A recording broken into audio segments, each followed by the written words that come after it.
key text is going to be Hosea 5:4. Let me pray real quick and we'll get started, all right? Heavenly Father, I pray that you bless the evening. Help me as I preach. Give me the power from on high. Give me clarity. Give me strength. And Lord, I pray that you just move me out of your way. Father, I pray that you just bless us tonight. Those who are faithful and showed up, I just pray that you give them an extra special blessing. Keep us safe to the next appointed time. We pray this, Lord, in Jesus' name. Amen. All right. So, I heard Jack Hiles preach a sermon from this verse, and I never saw that verse before. And I looked it up, and I said I've never seen it before. I read through the Bible multiple times. I've seen it, but I never did notice it. My sermon has no real resemblance to what Pastor Hiles preached. Hosea is a minor prophet. His life was a sermon illustration, basically. God told him to go and marry a prostitute, a daughter of whoredoms, it says. He fell in love, married a beautiful young girl. Her name was Gomer. And they had 3 kids. And the names of the kids were judgments against Israel. Then she left him to go back to the life of prostitution because when she was sleeping around and getting money for it, she thought that she had freedom. She thought that she had wealth. She thought that she was doing better. And she thought, my guess is that married life felt too constraining for her. And so she left her husband who loved her, left the father of her children, and probably left the children behind too, to run after prostitution. Long story short, the woman winding up on a slave block, being sold as a slave, and he went and he bought her and brought her back home. With a broken heart and a broken home, he understood when God said that, tell Israel that they're playing the harlot and they've been unfaithful to him. So that's the context of the book. We're going to pick it up in chapter number 5. Hear ye this, O priests, and hearken ye house of Israel. And give ear, O house of the king, for judgment is towards you, because ye have been a snare on Mizpah and a net spread upon Tabor. So, God was addressing the prophecy to the people of Israel, the first part, and then he went into the spiritual leadership and the priests, and then the civil leadership and the kings. And he says, y'all have been a snare. You've been a trap. You've been deceitful, and you've tricked these people. And the 2 towns that it gave, Mizpah and Tabor, were Mizpah's in the southwest part of the kingdom, and Tabor is in the northeast part of the kingdom. If you're going to draw a box, what you always do in computer programming, just because I'm a geek and that's what I say, is you identify one of the corners in the width, or you divide the 2 corners, and you can draw a box between those 2 corners. And what it was saying is the totality of the nation. It would be like saying from San Diego all the way up to Madagascar, Maine, which is the northernmost city of Maine I could find. It's right there on the Canadian border, all the way up in the upper right-hand side of the United States. And if you're saying from those 2 places, you're encompassing the entire country, and that's what he was saying. And the revolters are profound to make slaughter. And though I have been a rebuker of them all, the revolters are the rebels, the revolutionaries who say, we don't want to have God as our king. We do not want to follow his rule. It's the same exact kind of heart that Gomer had when she says, I don't want to listen to my husband anymore. I don't want to stay home with him. I'm going to go run after my lovers, and I'm going to get all kind of goodies from them, and I can live free. And it says that they were profound towards the slaughter. They were deeply involved. They really loved that slaughter. They understand that whenever you couple disobedience to God, open rebellion to God, it usually does not bode well for everybody involved. And he says he's been a rebuker. God has time and time again called them down over this. Verse 3, I know Ephraim and Israel is not hid from me, for now, O Ephraim, thou committest whoredoms, and Israel is defiled. Now, God will many times use the name of an individual like Ephraim, who was the son of Joseph. Remember the coat of many colors? He had 2 kids, and Ephraim was one of the kids. And God is using that to refer to a people group. And there's a Jewish poetic thing going on where it's a restatement of the same thing. It's basically saying, Ephraim, you've sinned. It's just like a woman going out and selling herself and violating the marriage the bonds and all this. You've done the same thing to me. You've turned your heart away from me and you've run after idols. You've turned your heart away from me and run after things made by man and that don't make sense. It's just dumb.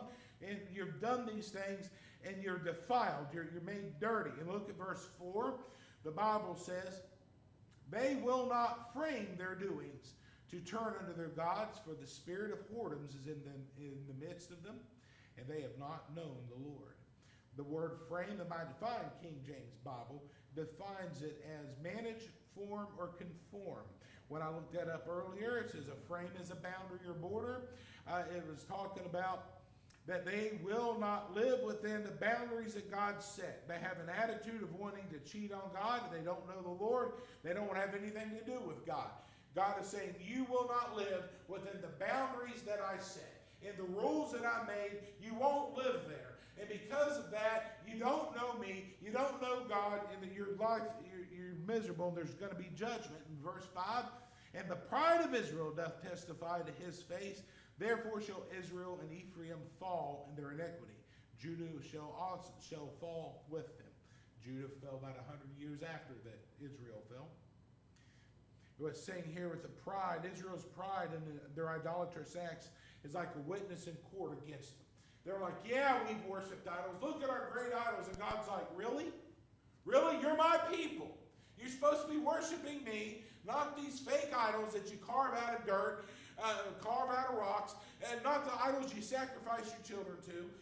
You should be worshiping me. Everything else is just idolatry, but they're proud of it. In verse 6, they shall go with their flocks and with their herds to seek the Lord, but they shall not find him. He hath withdrawn himself from them. Do you realize that you can go so far in your rebellion? You can go so far that you get past the point of no return. When Noah was preaching as he was building the ark, saying God's going to send judgment, God's going to send judgment, God's going to send judgment, they didn't listen to him, they ignored him, then all of a sudden what happened? Noah went in the ark, God shut the door. Then it started raining. There were people banging on the door. Noah, let us in, Noah, Noah, let us in. We believe you now, Noah. He said, I can't help you. The door is shut, I can't open it.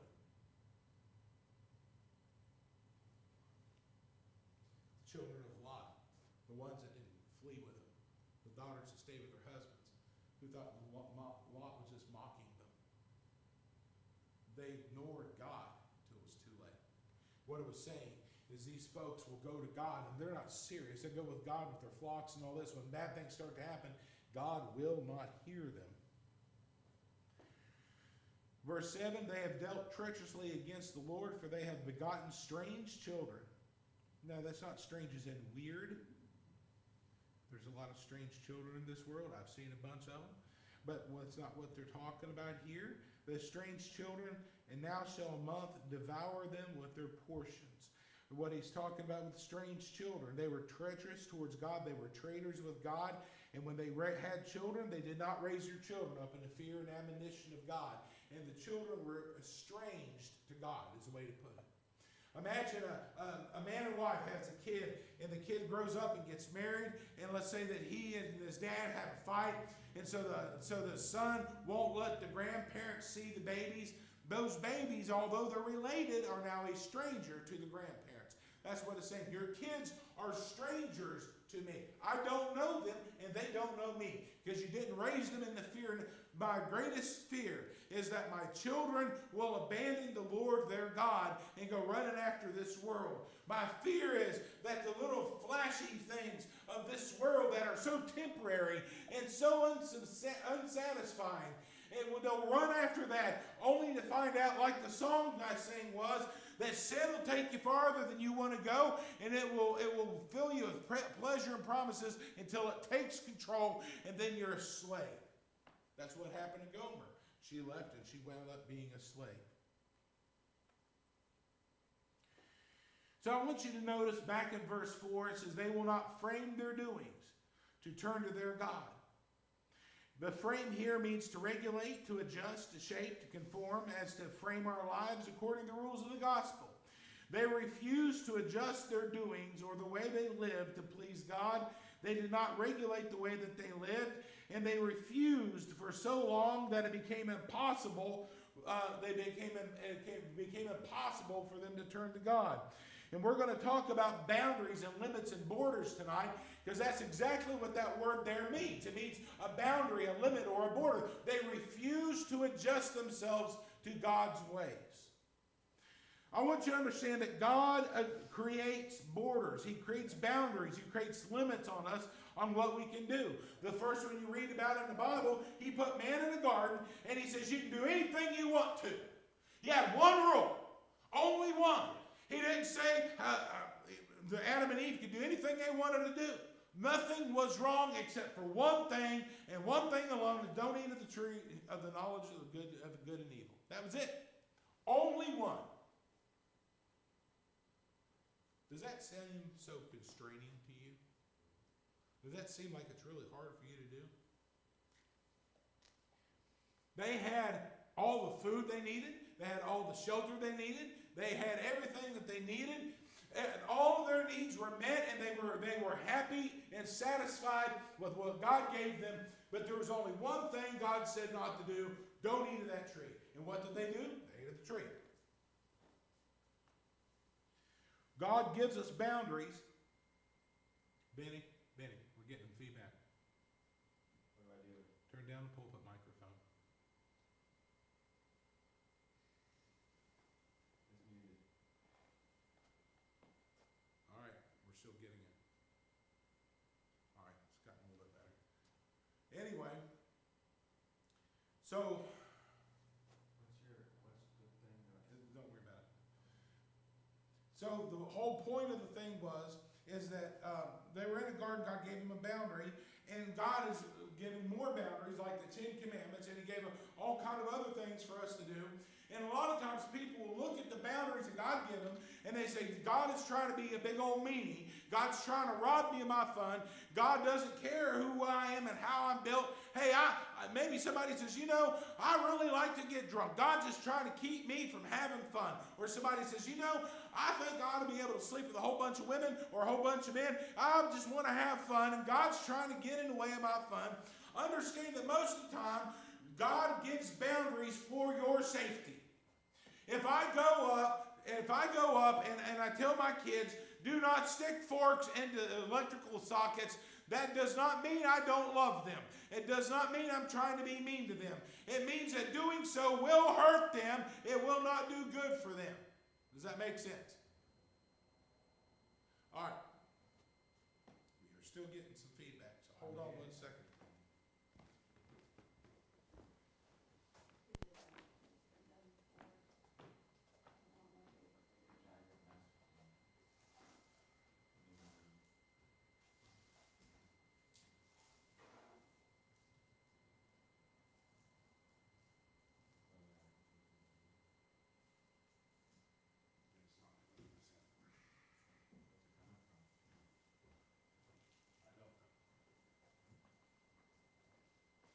Anyway, they will not frame their doings. They said that Israel did not want to follow the boundaries that God had. Israel did not want to listen to God whatsoever. And so they wanted to rebel against these boundaries.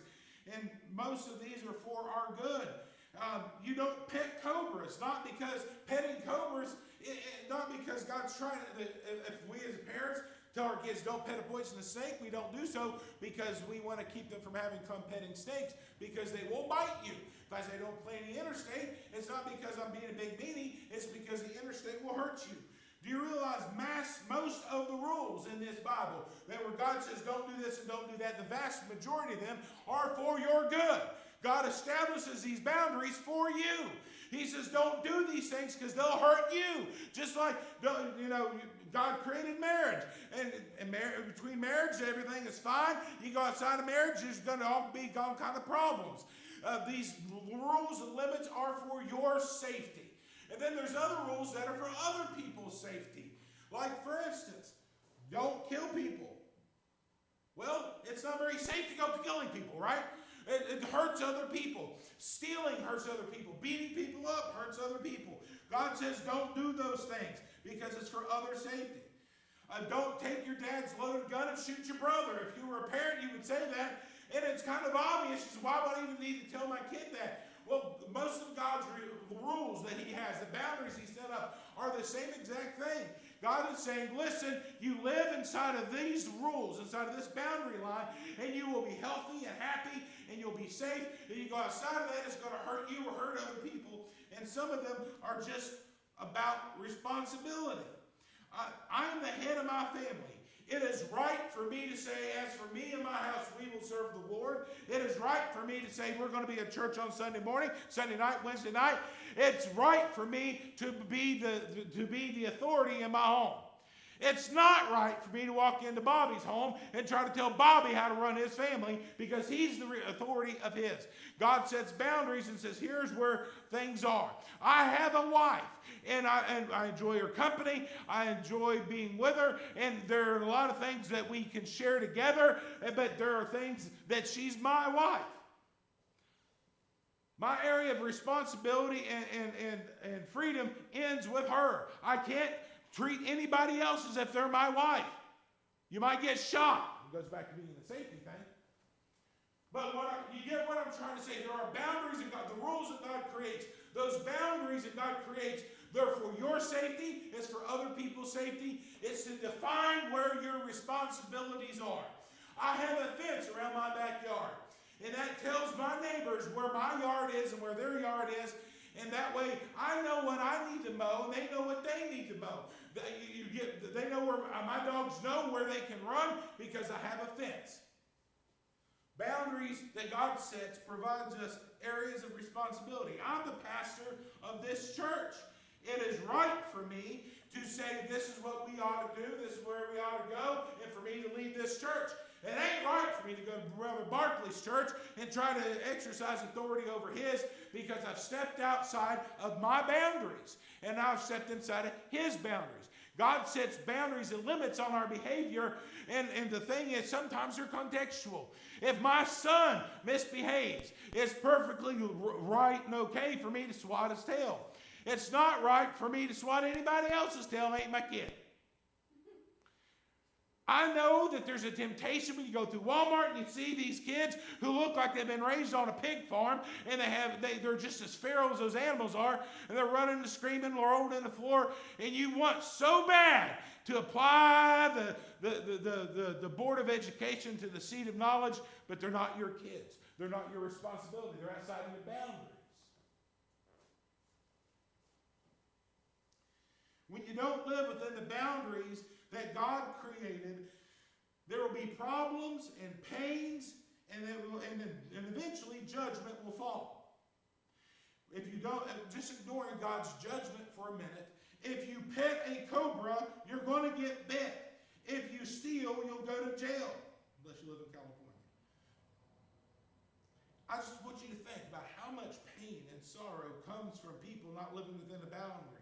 Every broken home, every abused child or wife, every STD, every child born out of wedlock. All these sufferings come when people look at God's boundaries that he has set up and they refuse to adjust themselves to God's boundaries, refuse to live within God's rules and say, I will not, and there will be pain that comes. Both pain here and now, and there's going to come judgment later. We went through the whole book of Proverbs, and time after time after time after time after time after time, it was saying when you live for God, you're going to have peace. When you live for God, you're going to live in safety. If you live for yourself, you do these wicked things, you're going to have all kind of wickedness and evil and death and destruction and mayhem. Here's the true thing we need to understand. If you choose to sin, you choose to suffer, because most of the time when God says, don't do this, he has a good reason for telling you not to do it, and most of the time it will destroy you. I'm not even talking right and wrong. Hey, if God said don't eat chocolate, you don't eat chocolate, regardless of whether it's going to be bad for you or not, because he's God. But what I'm telling you is, most of the time in the Bible, when God says don't do something, it's just about the same as saying don't stick a fork in an electric socket. Most of the time, it's the same thing as saying don't pet a cobra, don't go tap dance in the middle of the interstate at rush hour. You're going to get hit. When we don't live our lives according to God's plan and design for our lives, it causes problems, all kind of problems. It causes disease, it causes damage, it causes heartbreak. They found that women have a tendency of pair bonding with someone. And they found that women who've had multiple relationships where they've lived with men, that they get attached to the first man, and they're always comparing every other man against that, and they live in this situation where they're never really happy because they broke their heart. They gave their heart to somebody that wasn't worthy of their heart, and then their heart got broken, and it never fully heals.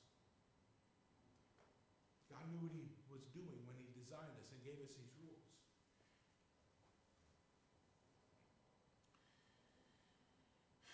When you live within the boundaries, you have safety. When I drive the speed limit, number one, if you drive the speed limit, there are a whole bunch of smart, egg-headed people who looked at the road, designed the road for a certain type of speed, and if you exceed that speed, you're going to be dangerous. If you abide by the speed limit, you're within the margin. They always put a margin of error, so you will be safer and have fewer accidents if you drive the speed limit. Plus, if you drive the speed limit, you can wave and smile at the cop as you drive by because he ain't going to pull you over unless you have a dead tag or something like that. But you see what I'm saying? When you abide within the limits, there is safety.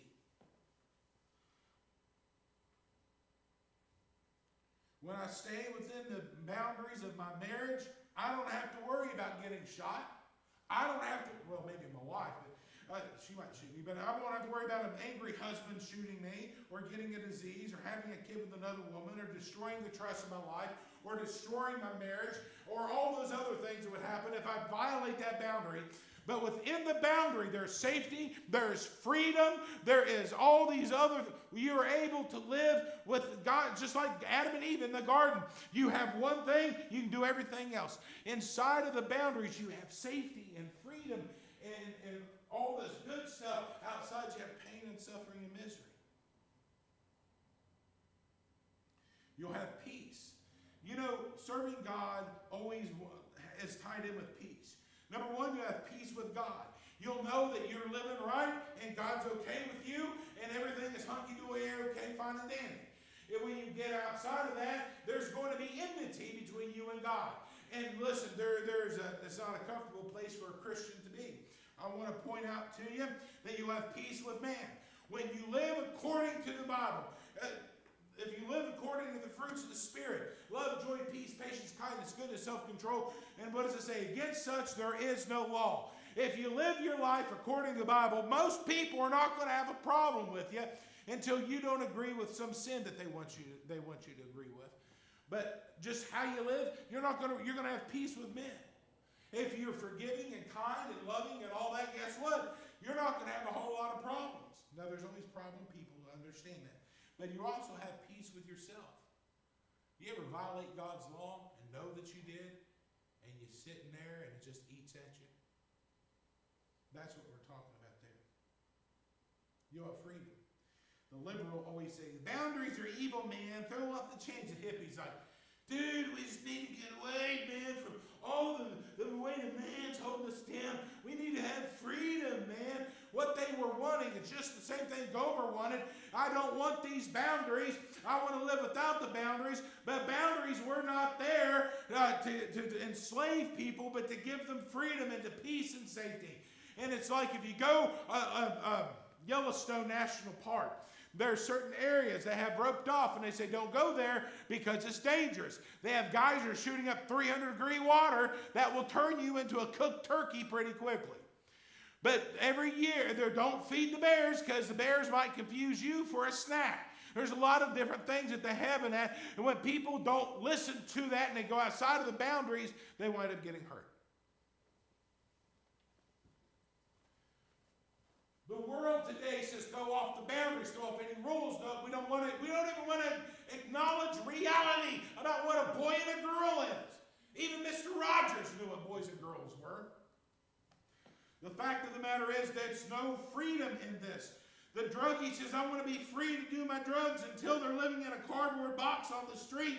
The person who wants to go sleep around thinks they're having freedom until they find out that their life is destroyed. Nobody trusts them, and they may even have a disease that cannot be cured. All kind of consequences is what I'm trying to say. They sought freedom, and they found slavery. Gomer said, I don't want to be married anymore. I want to be free. But she wound up on the slave block. And if it wasn't for her loving husband coming to where she was and buying her back, she'd never be free again. And you have joy in serving God. You have joy inside of the boundaries. When you're living in the way that God designs you, you have the most joy, this is the most joyous way of living possible. So, one last thing I want to point out. God gives us boundaries, but He sketches those boundaries out in a kind of general way. Now, there's some things we're real clear on about where the line is between right and wrong, but God will say things about you need to dress modestly, but He doesn't give the exact length of the hem that the woman's dress should be. He says that you shouldn't have any kind of foul communication, but He doesn't tell you exactly what words that you should or should not say. And part of that is, we're talking 2,000 years ago, multiple different cultures ago, and the thing is that these ideas of modesty, the ideas of cussing, they remain constant between the cultures, but the exact implementation of those are a little bit different. Back in the Bible days, there was no such thing as pants. Everybody wore a robe. So you can't say only men could wear pants because there weren't none. So God gives us boundary lines, but it's up to us to figure out exactly where to draw the boundary.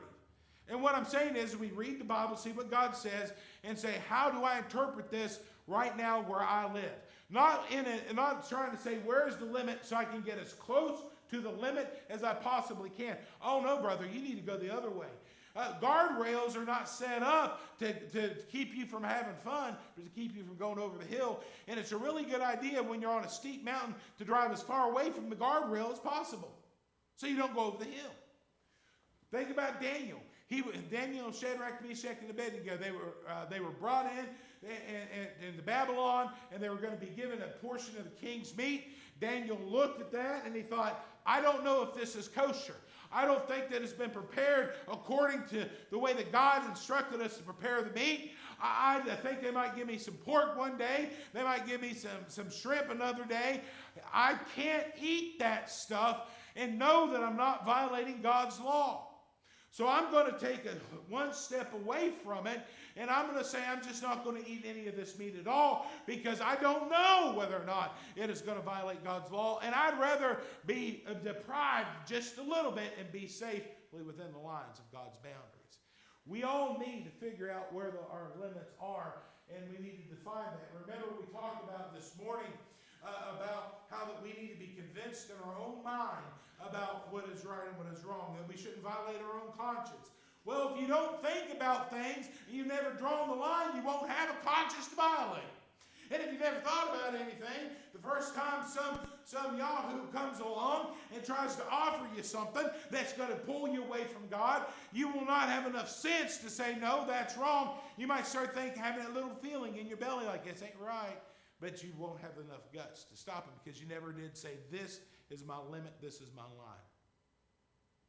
We all need to establish where those boundaries are. They need to be informed by and guided by the Bible, but we need to also, listen, there are some people who have the freedom to go to a restaurant that serves alcohol.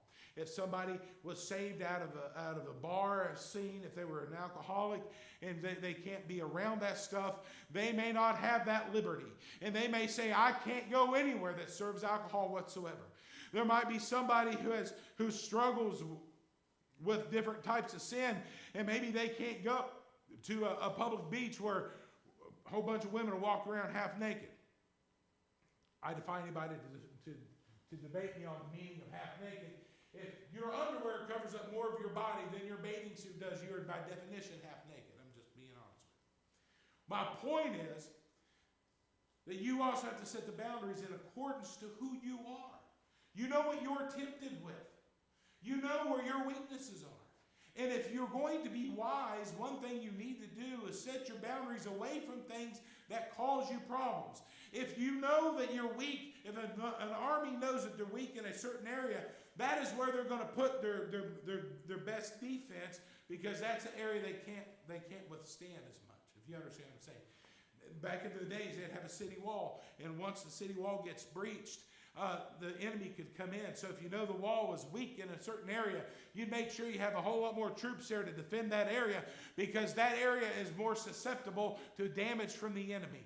And there are certain areas in your life that may be more susceptible to damage from the enemy. Maybe it's your pride, maybe it's lust, maybe it's whatever temptation it is. But you need to identify your boundaries and say, this is what God said, but I know me, I can't go up to this line, because if I go up to this line, I'm going to cross the line. So I need to go back from the line. So we need to set our boundaries in line with God's word. I'm not saying making up your own rules. I'm not saying that. But I'm saying you need to know yourself. You need to know what God said. There are rules that I set for myself when it comes to other women. I will not be alone with a woman that's not my daughter or my wife. I just won't do it. There was a time that my sister-in-law came over. And believe me, it's not like there's any temptation. She came over to the house because she bought a new laptop. This has been years ago when Laura was little. And I felt very uncomfortable. Not because anything was going to happen, just because it violated that boundary, if you know what I'm saying. But you see, if your boundary is far enough away from the temptation, you don't have to worry about falling into sin. By the way, that's your boundary. You shouldn't try to impose that on other people outside of your area of responsibility. Like, for instance, in my family, I'll tell my son, I've told him this. I don't want you spending the night. I want you to be careful where you spend the night. You can go spend the night with your friend, but he has a sister around your age. I'd rather you not spend the night there, because things could happen. I know they probably won't. I get that. But it's easier to draw the boundary, and that's within my responsibility as a father to define where those boundary lines are. Does that make any sense? But anyway, God told Israel, you would not frame your doings. You would not conform to what I told you to do. And because they would not, they kept on sinning until the point they've sinned so far that they've reached the end. At the end of it, the Assyrian Empire, the folks, they made Nazis look warm and fuzzy. They were so wicked. The Assyrians came in and destroyed them and completely obliterated them as a nation. The only ones of those tribes that are left are those that fled into Judah. Israel's gone today. The nation of Israel, the northern 10 kingdoms, all that was left was Judah. And it's because they sinned and continue to sin, and they would not frame their doings. They wouldn't change the way they behaved. They wouldn't conform to God's boundaries. And because of that, and if you look, like, I think it's verse 11 in the same chapter. Let me read it to you. You don't have to put it up on the screen. Verse 10, the princes of Judah were like them, that they removed the bounds. Therefore, I will pour out my wrath upon them like water. So God said, because they removed the bounds, they removed the boundaries. The leaders said, no, that's perfectly fine. You can live that way if you want to. We enjoy that. You can worship whatever you want to worship. And they did that. They turned away from God. God's wrath turned upon them.